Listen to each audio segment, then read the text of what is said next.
Breathing in, I know I am alive.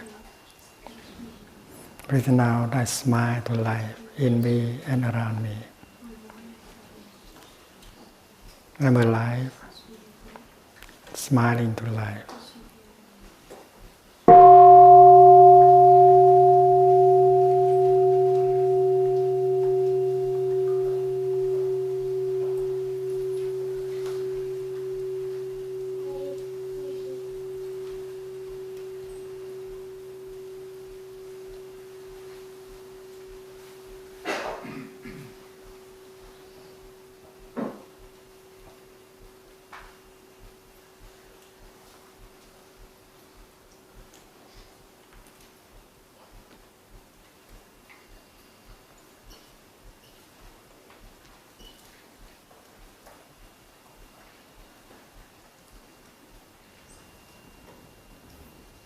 Breathing in, I know that Mother Earth is around me and inside of me.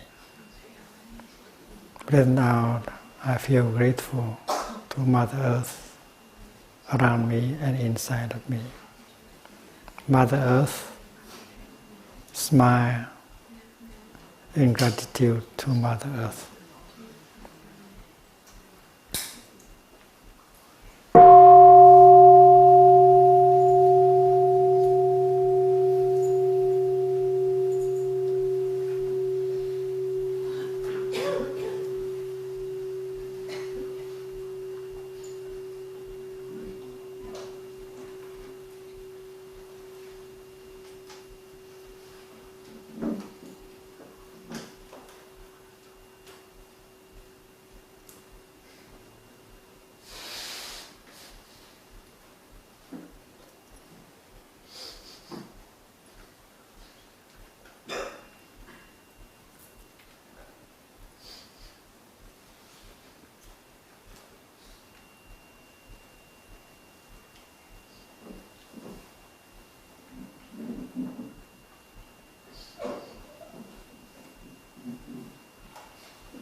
Good morning, dear Sangha. Today is Sunday, the 14th of October in the year 2012, and we are in the full moon meditation hall of the New Hamlet, Plum Village. This is our second week of the autumn retreat. Last week we have learned many things. Some of us have left, but many of us still continue with the fall retreat. We have learned the practice of the first 8 exercise of mindful breathing. Now the first 4 are to help us to come back to our body, to help release the tension in our body, to reconnect with our body, to make our body lighter and more comfortable. The next 4 exercises help us to handle our painful feeling, our painful emotions. Also to help us to create feelings of joy, feelings of happiness, wherever we are and whenever we want. So those of you who just come on Friday are encouraged to listen again to the 2 Dhamma talks given by Thầy during the last week. It's very basic for the practice. So that Thầy doesn't have to repeat again what Thầy has said in the first and the second Dhamma talk. We know that Mother Earth is not just the environment. Usually we think that our environment is Mother Earth. And we tend to think of Mother Earth as matter and not mind. That is a wrong perception. Mother Earth is not matter. She is the mother of all the Buddhas. She is the mother of all Bodhisattvas and saints. Buddha, Jesus Christ, all are children of Mother Earth, and we also are children of Mother Earth. Mother Earth, according to the view of a Buddhist, is a great Bodhisattva, a great enlightened being, full of compassion, patience, understanding and love. Mother Earth is not matter. Mother Earth is also spirit. And how can matter give birth to Buddhas, saints and Bodhisattvas? A Bodhisattva means a living being. Sattva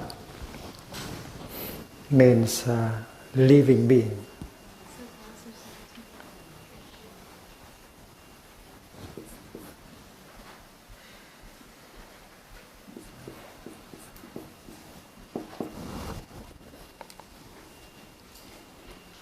And you have to learn to train ourselves to see Mother Earth as a living being. And that living being is a great living being. It's a Mahasattva, not just a Sattva, but it's Mahasattva.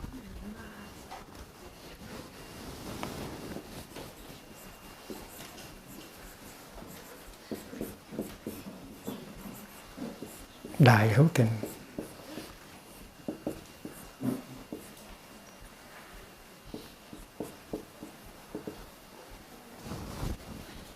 Bồ Tát Mahatát means Bodhisattva Mahasattva.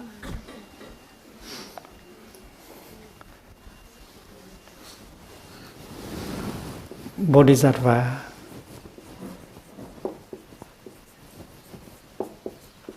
is a living being that is already enlightened, giác hữu tình.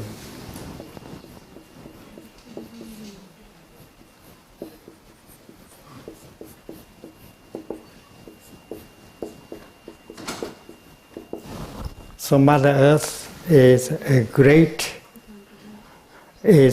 enlightened being, and she is a great being, a Bodhisattva Mahasattva. We have to train ourselves to see Mother Earth like that, because we know that Buddha, Jesus, and other great Bodhisattvas have been born from Mother Earth. And we also are children of Mother Earth. And Mother Earth is not only outside of us, around us. Mother Earth is in us. So we carry Mother Earth within ourselves.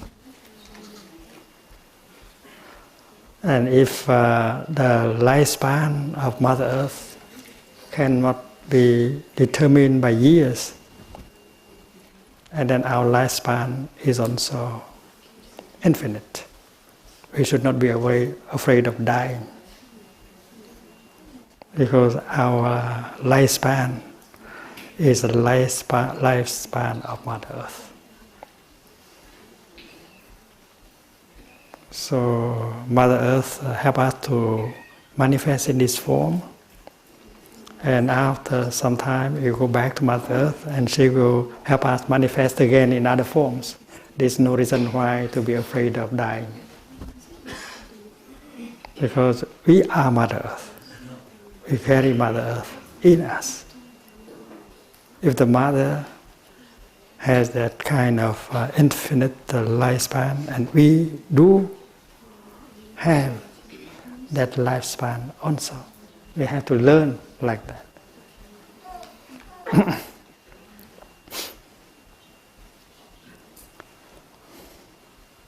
In our mind, we have a tendency to discriminate, or discriminate against, we discriminate between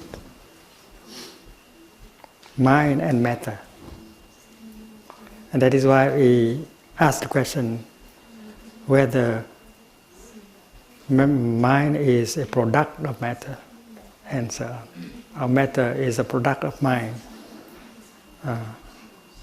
Materialism say that our mind is a product of matter, and idealism say that what you see as matter, that's only your mind. So they continue to quarrel and dispute with each other just because they use the mind of discrimination in order to look at things. But in the tradition of Buddhism, mind and matter are not two separate entities. Sometimes they manifest as mind, sometimes it manifests as matter. It's like in subatomic physics, the element particle sometimes express itself as a particle, sometimes as a wave. So to say that it is a particle is wrong. To say that it is a wave is equally wrong. It is both. And this sheet of paper, which has the left and the right,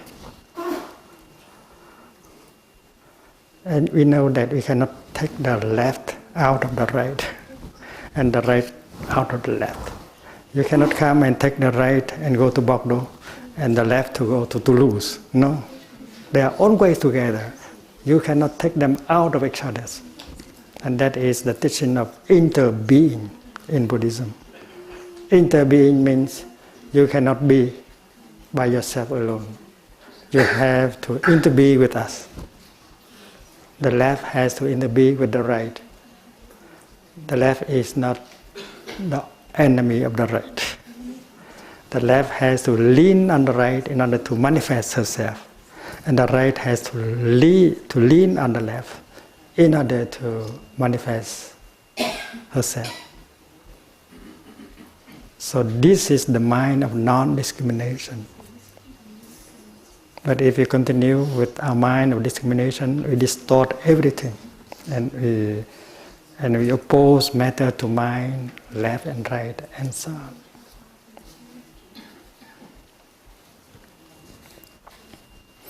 And last week we also learned that suffering and happiness, they are not enemies.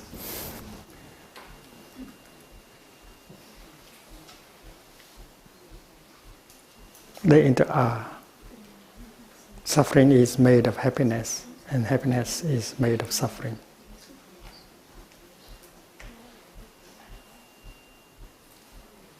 If there is no suffering, there is no happiness. And if there is no happiness, there is no suffering. It's like the lotus flower and the mud. If there is no mud, you cannot grow lotus. And the lotus stay there for some time and become the mud again. So looking into the lotus, you see the mud.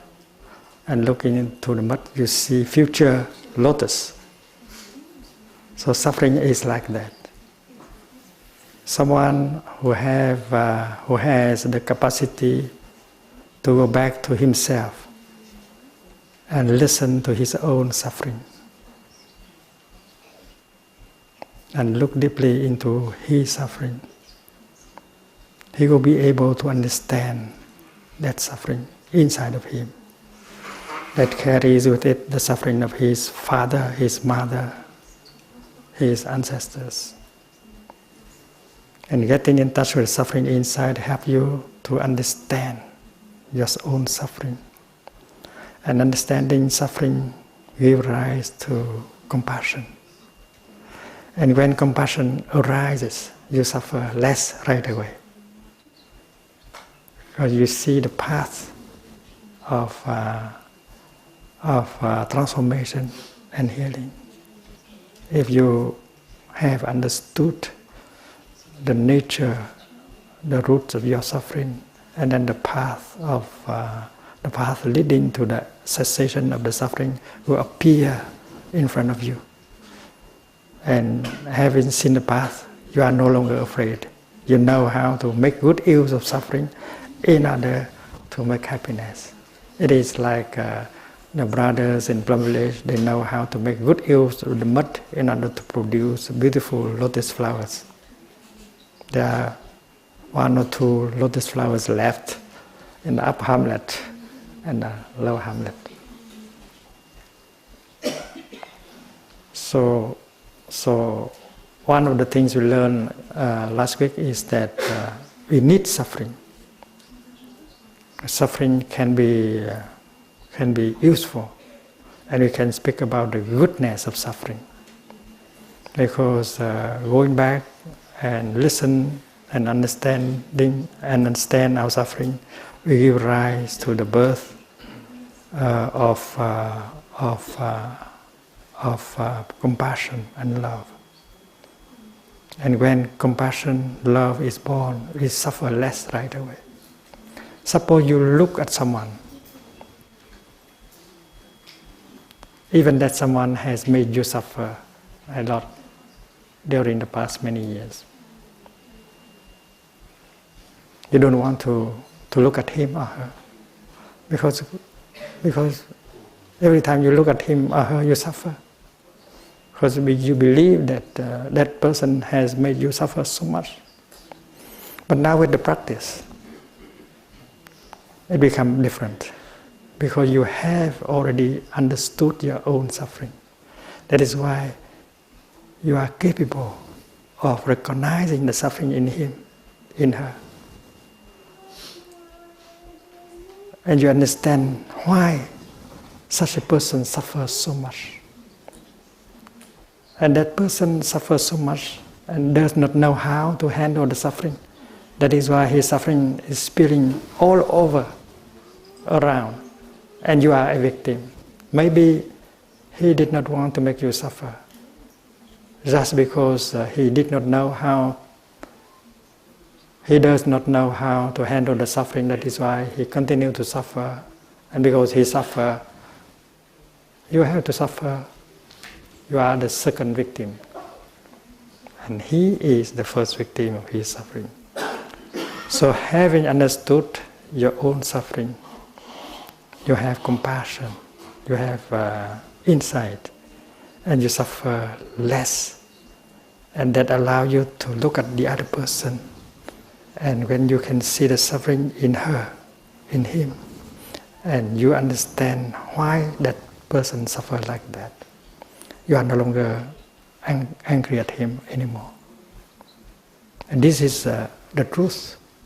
When you look at someone, and if you can see the suffering in that someone, that he is not capable of handling the suffering, you don't blame him anymore. You are not angry at him anymore.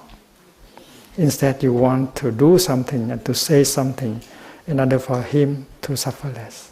It means that you have compassion in your heart. And compassion in your heart does not make you suffer anymore. So the practice is how to give birth to compassion. Once you have compassion and understanding, you look at the other person, you see the suffering in him, in her. You are no longer angry at him or her. And you want to say something or to do something to help that person suffer less. So the practice is very effective. You may succeed in just a few days. First of all, you go home to yourself and try your best to get in touch with the suffering inside and listen to the suffering inside of you. Many of us do not want to do that because we believe that it is unpleasant. If you don't know the practice, going back to yourself and getting in touch with the suffering, you might be overwhelmed by the suffering inside. That is why you are always trying to run away from yourself, to get busy, to cover up the suffering inside by consuming. You watch television, you read newspaper, you listen to music, you have conversation, you do everything so that you can be busy enough and not have to encounter the suffering inside. That is the practice of most of us in the world. And that is what the Buddha advised us not to do. Because suffering in us demands to be understood.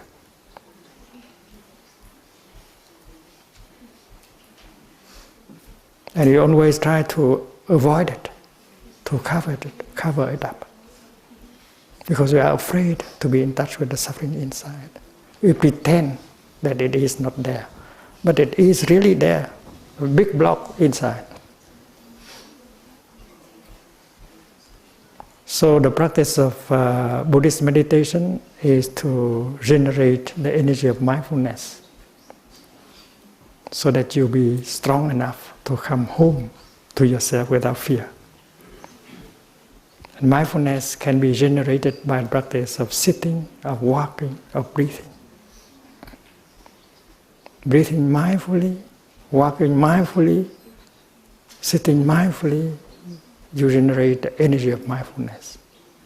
Mindfulness is the energy that allows you to bring your mind home to your body, to know what is going on, to recognize what is there.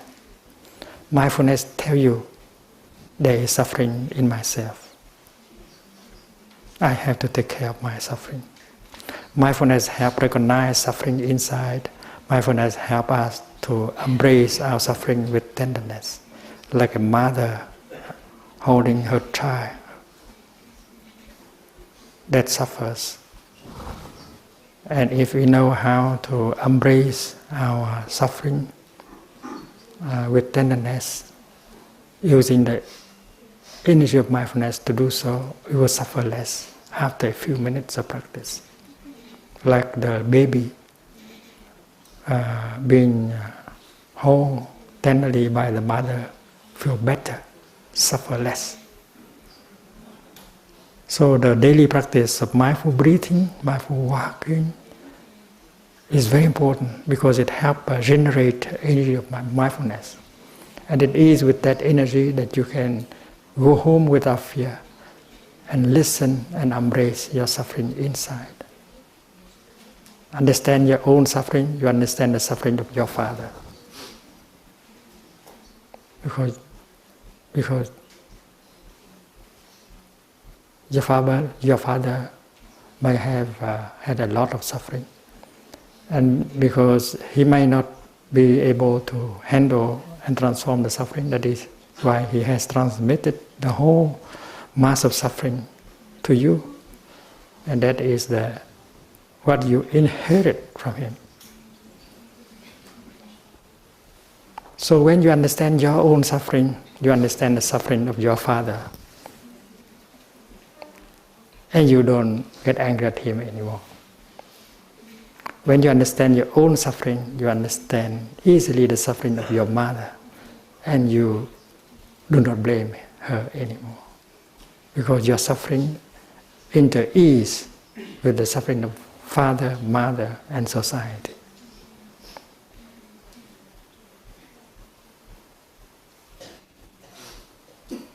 So having understood our own suffering, we begin to understand the suffering of mother, father, ancestors, and our partner. We may have difficulties in relationship with our son, our daughter, our father, our mother.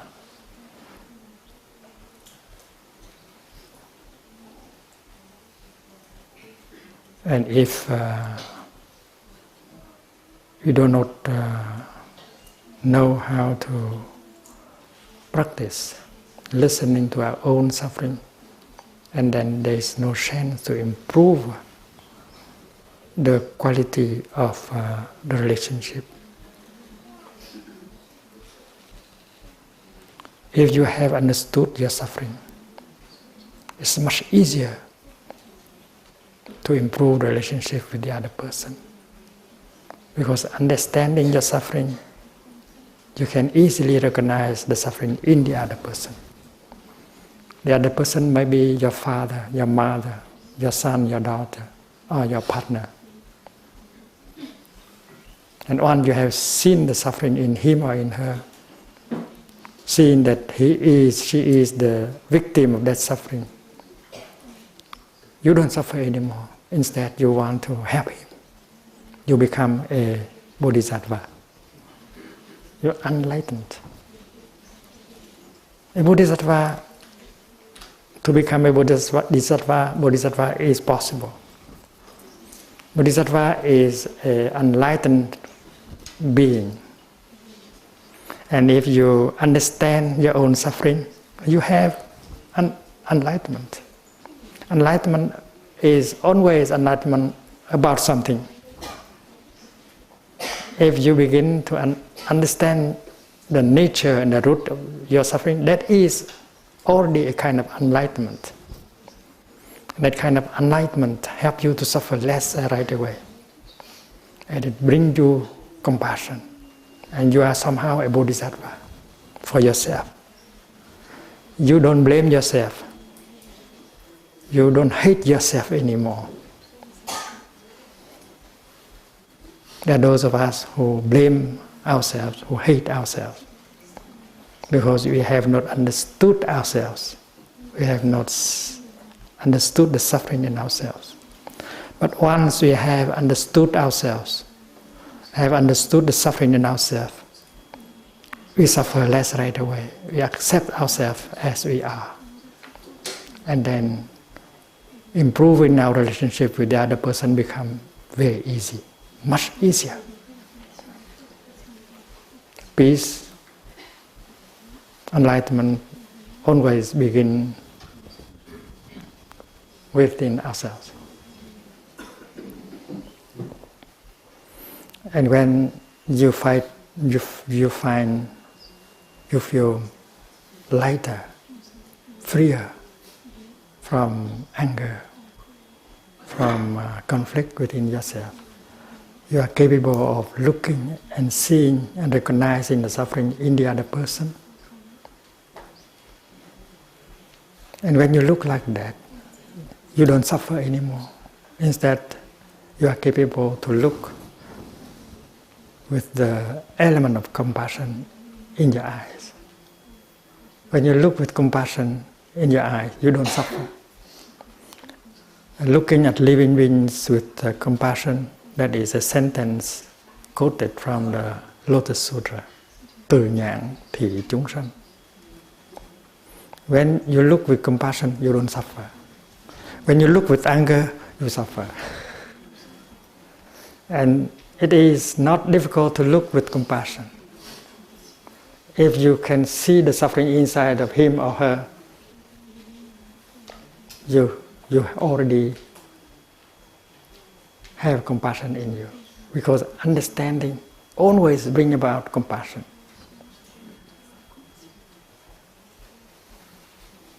And then you can use the kind of language that can help him. Before that, it's difficult for you to talk to him or to her kindly. Because you are so angry at him, at her. It's impossible for you to speak kindly with him or her. There are children who are so angry at their father or mother.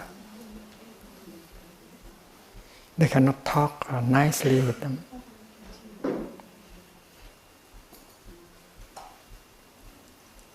But when you have seen the suffering in your father, in your mother,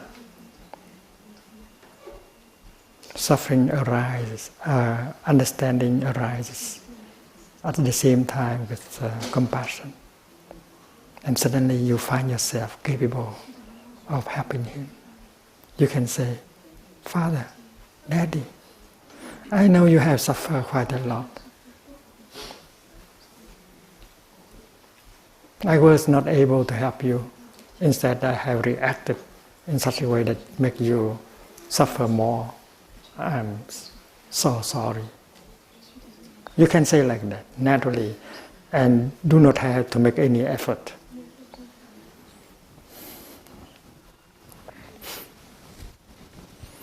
This is the practice of the fourth mindfulness training.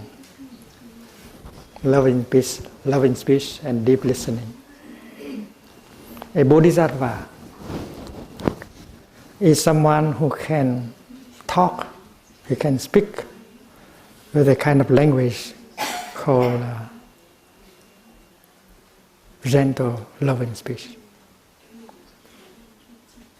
A bodhisattva is someone who can listen with compassion. And if you train for 3 days, you might become a bodhisattva. And you might talk to him or to her with that kind of language. And you might listen to him, to her with that kind of compassion. You don't have to practice 10 years in order to do that. A few days may be enough. Father, Daddy, I know you have suffered so much in the past many years. I was not able to help you to suffer less. Instead, I have reacted angrily in such a way that make the situation worse. Daddy, it's not my intention to make you suffer. That's only because I did not see the suffering in you. I did not understand the suffering in you. So please, Daddy, tell me what is in your heart. Tell me what is the difficulties, the despair, the conflict in your heart. Please help me so that I will understand. If I understand, I will not react like the way I have in the past. Please help me. If you don't help me, who will help? That is the kind of loving speech, kind speech that you can do, you can use. If you learn to look in such a way that you can see the suffering in that person and recognize the roots of the suffering in him or in her.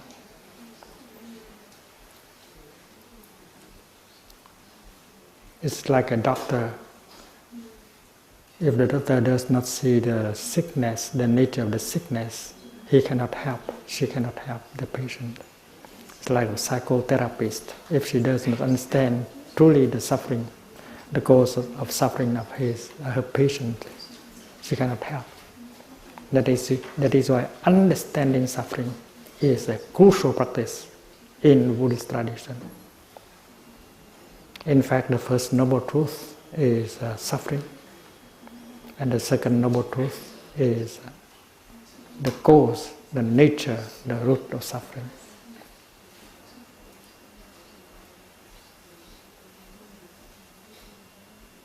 And then if you are able to say like that, the other person will open his heart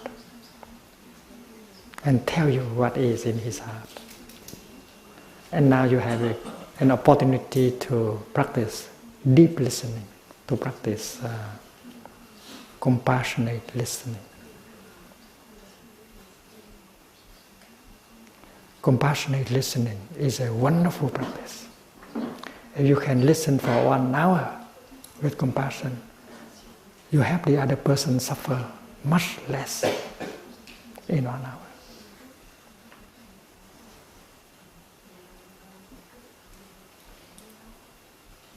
And compassionate listening is a kind of listening that has compassion as the essence. Because if you do not practice mindfulness of compassion, you cannot listen very long. You may have a good intention to listen to him, to her, in order to help him or her suffer less. Your intention may be very good,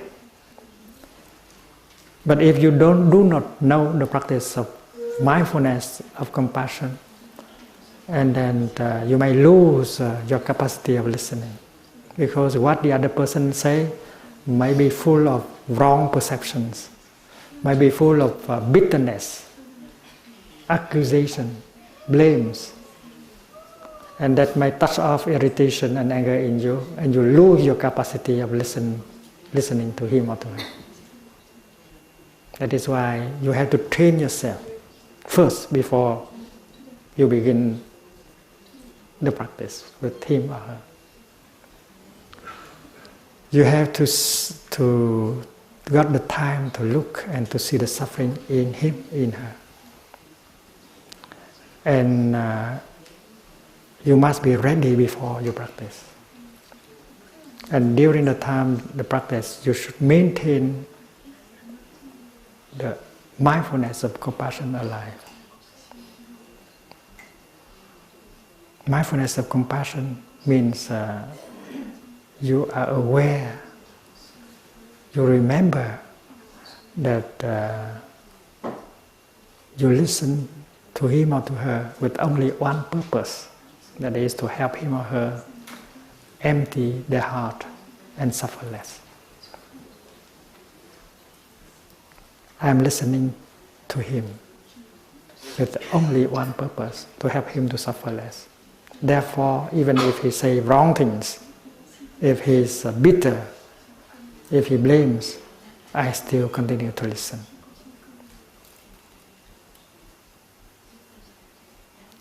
He may say wrong things, but I am not going to interrupt him. Because if I interrupt him and correct him, and then I will transform the session into a debate, and that it will ruin everything. So breathe in and out mindfully during the whole session of listening, and remember just one thing: listening to that person, I only have a purpose. Give him a chance to suffer less. Just remember one thing throughout the session. And you can tell yourself that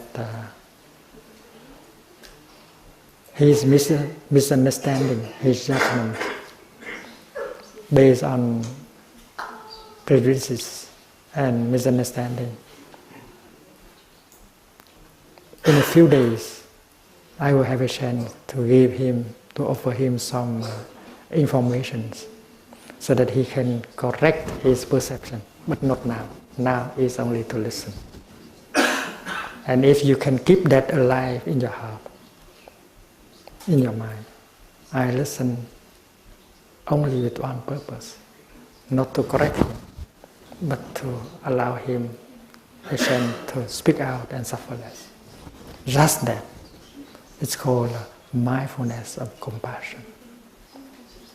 And if you can keep your mindfulness of compassion during 1 hour, when you listen to him or to her, you are a bodhisattva. Because the energy of compassion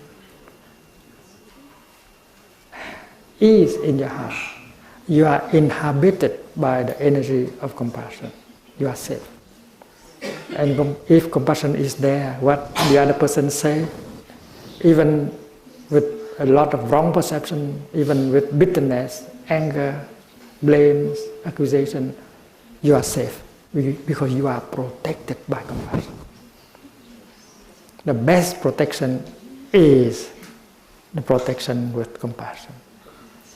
So you can sit there and listen for 1 hour or more. Of course, you have the right to tell him or her the truth, but not now.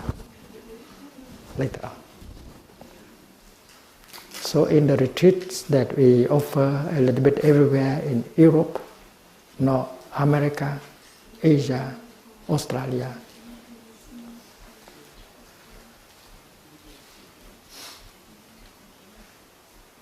on the 5th day of the retreat, we always propose retreatants to put into the practice the 4th mindfulness training, deep listening and loving speech, in order to help restore communication and bring about reconciliation with the person you are having difficulty with.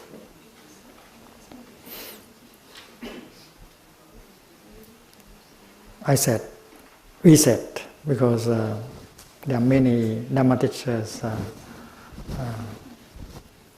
that are offering mindfulness retreats a little bit everywhere. And many of the Dhamma teachers in Plum Village have just offer retreats of mindfulness on the theme of applied ethics in Bhutan. And now they are offering the teaching in schools, many schools in New Delhi, helping school teachers and also students. So usually on the 5th day, we say, dear friends,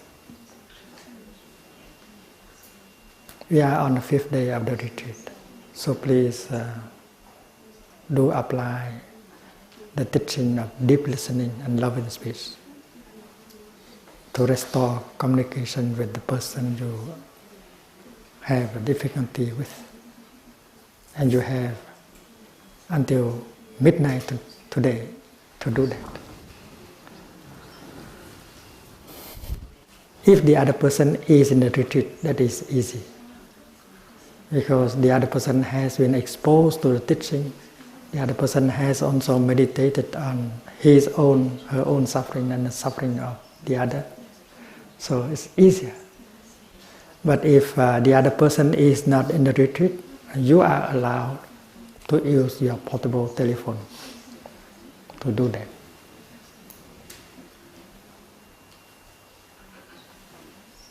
In a retreat in Hong Kong,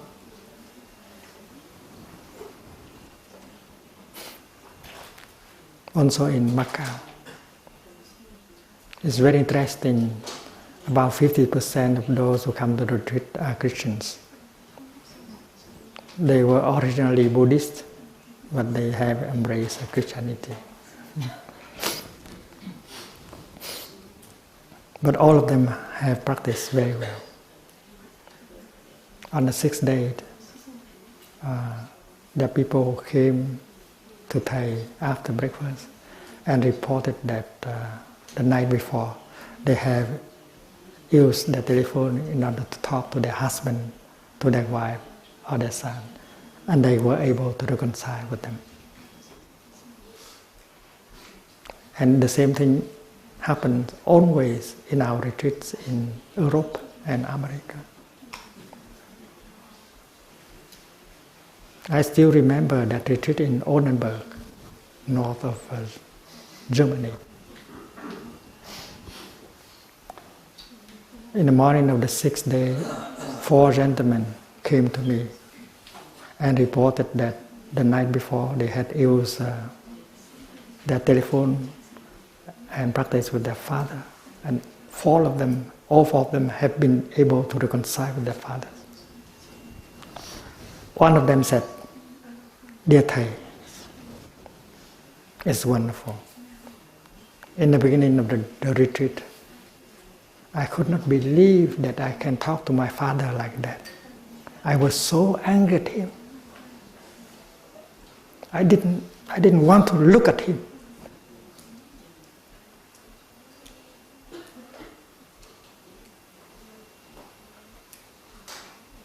And last night, I still had some doubt that I can do it, even if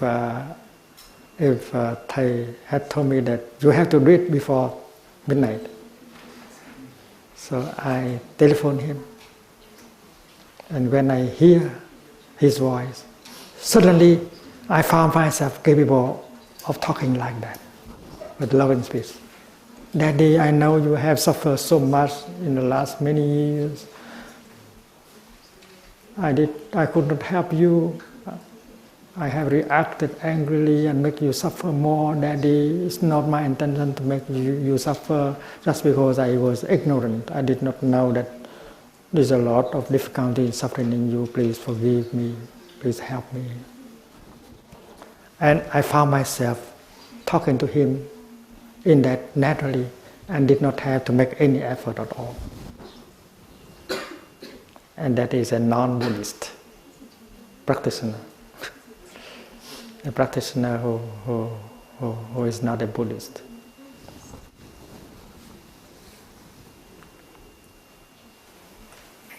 I know there were more than 4 people in the retreat who had succeeded.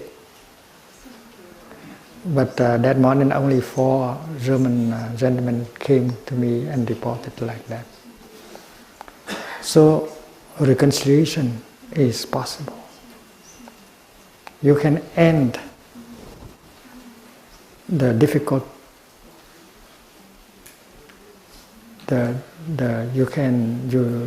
we should not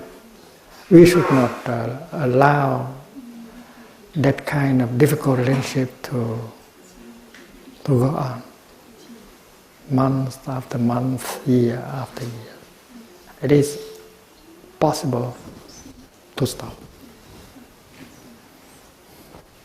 And the miracles of transformation and healing and reconciliation always happen in our retreats.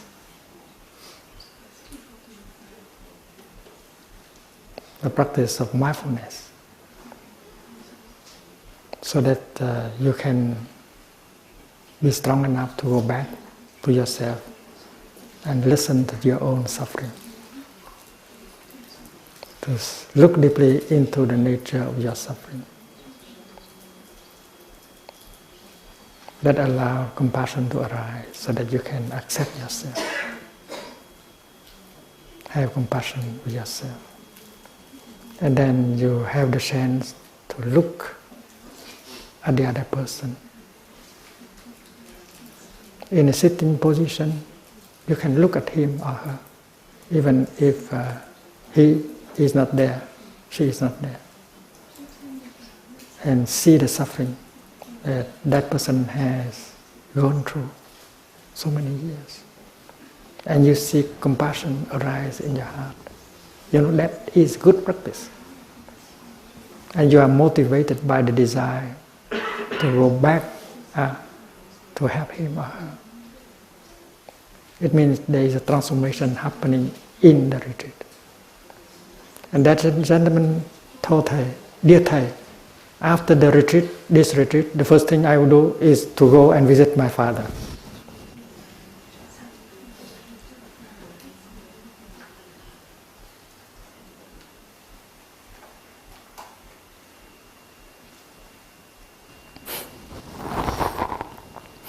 Many children, young people came to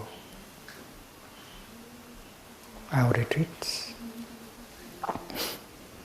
and get transformed. I remember that retreat in Southern California. The young people who got transformed during the retreat, and they went home and reconciled with their father and mother.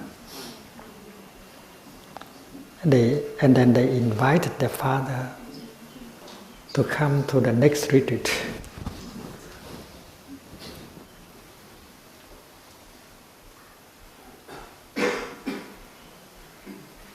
There was a lady who lived in Washington, D.C. She was about to commit suicide because she was overwhelmed by despair.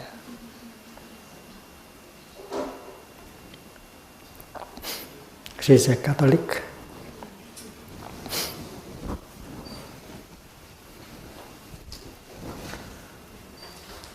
She did not see any hope. She has had that idea of killing herself for several times.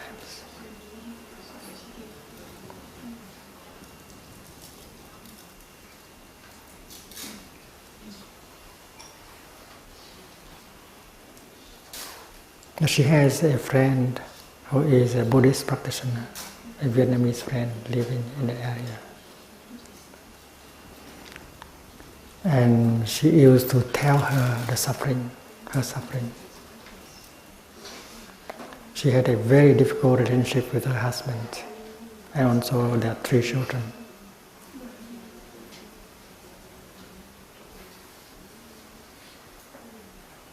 And her Buddhist friends try to help.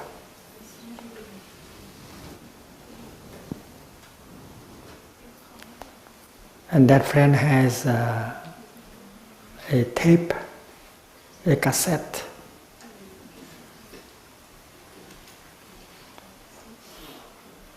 with a Dhamma talk of Thầy about deep listening and loving speech. At that time there was no CD, so the Dhamma talk was recorded on cassette. And she tried, "Dear friend, listen to this cassette." And the lady refused. Well, she believed that she is a Catholic and she should not listen to this stuff, Buddhism and so on. It's not right to learn about another religion. So she refused. And one night she was on the verge of despair and she wanted to kill herself. She telephoned her friend. And that lady, that Buddhist lady said, "It's okay to kill yourself, but first come and see me. I want to see you for last time." And then take a taxi, because her husband took the car and went somewhere. Take a taxi. So she wanted to go and to say goodbye to her friend in order to before going to kill herself.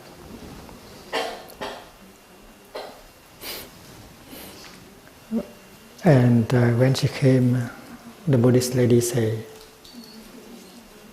"Is that true that you consider me to be your true friend, your only friend in the world?" Yes. You are the only one to whom I can talk. You are a real friend. And the Buddhist lady said, you told me that I am my friend, but the only thing I request you to do, you don't do. Now I want to renew my request. Before you go and kill yourself, listen to this cassette.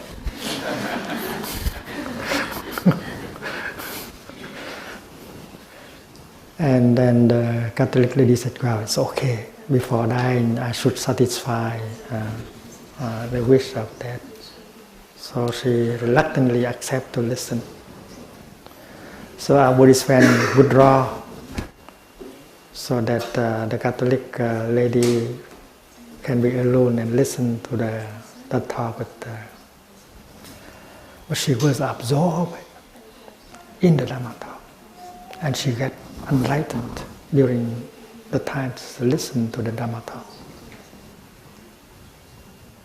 The Dhamma talk is about the practice of deep listening, compassionate listening, and loving speech.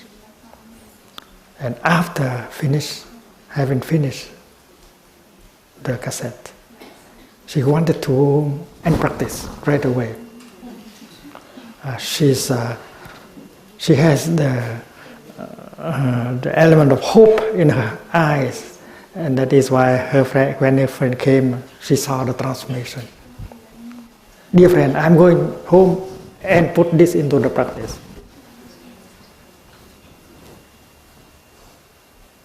And her friend said, please, wait. In order to practice, you have to train yourself for a number of days so that you make sure that your success will be your practice will be successful. My teacher is coming to America and offer retreats in the East Coast and West Coast. So just wait until he comes to Washington, D.C. And you and I will come and attend his 6-day retreat. And after that, I think you'll be able to put into the practice what you have learned tonight. And then she accepted. And she went to the retreat. She waited and she went to the retreat.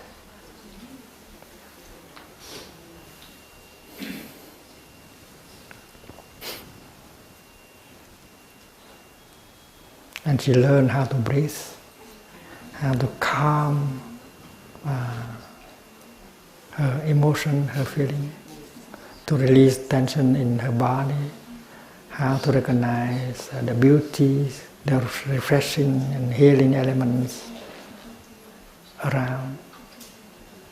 She learned how to listen to her own suffering. And she found out that her suffering is not only created by the other person. She has herself created a lot of wrong perceptions, anger and so on. And she saw that she is co-responsible for her suffering. Before that, she thought that all her suffering has been created by her husband only. And she thought that her husband does not suffer, he just makes her suffer. But now the understanding is quite different. She was able to see the suffering in her husband. It's quite an achievement. You see the suffering inside, but you can see the suffering in the other person. And you see your part of responsibility in making the suffering here and there. And it takes 3-4 days in order to do so.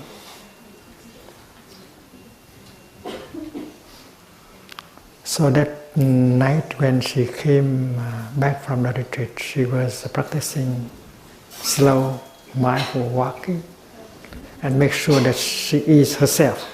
She was herself. And she came and sit close to him, which is something very new. Came and sit to him for a long time, and then she began to talk. My husband, I know you have suffered so much during the past many years.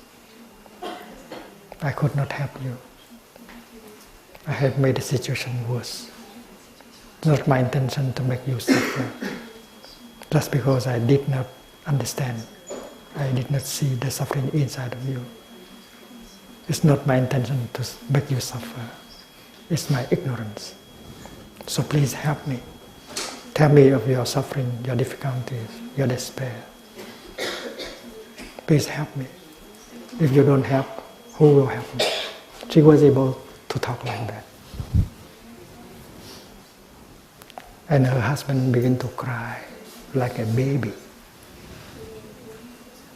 Because there are so many years she had not talked to him with that kind of language. The beginning is very beautiful relationship. But because you don't know the practice, you have to transform love into something else. Hate, anger, despair. Now it's time to restore, to transform. And that night was a very healing night for both of them. They reconciled. After the retreat in Washington, D.C., we also offer a day of mindfulness for a few thousand people. Both of them came with their children. And after the work invitation, we had a chance to meet them, the whole family. And she told us the whole story. Otherwise, we would not have known the story. She told us about that story.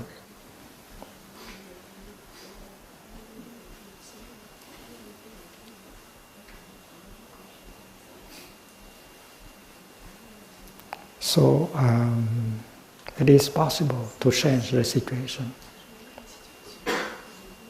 You don't have to change the environment. We should not think that divorce is the only separation. Divorce is the only alternative. No. Many people believe that divorce is the solution. But after the paper is signed, they continue to suffer. You cannot take him out of you, and she cannot take you out of her. The suffering still continues. So reconciliation is the only way. And reconciliation is not something that requires a lot of efforts. You do not have to force yourself to reconcile. You are saved not by grace, but by understanding. In Buddhism, we speak of salvation in terms of understanding.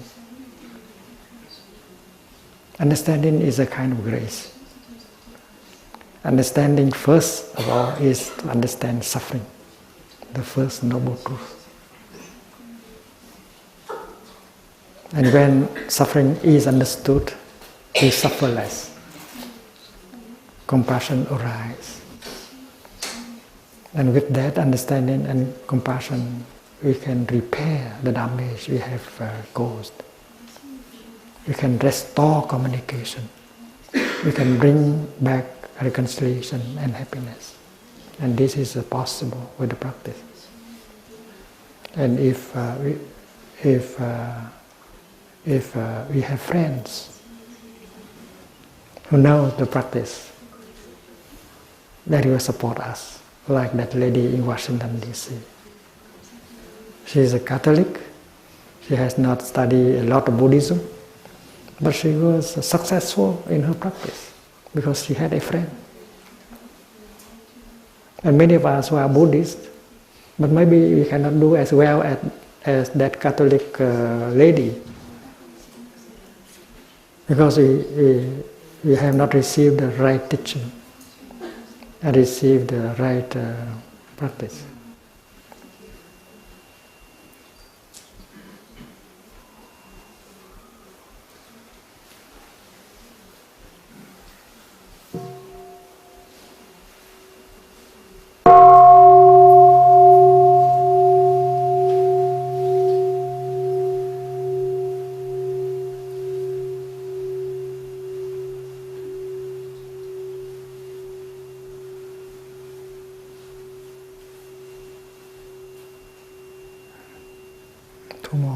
Two more sounds.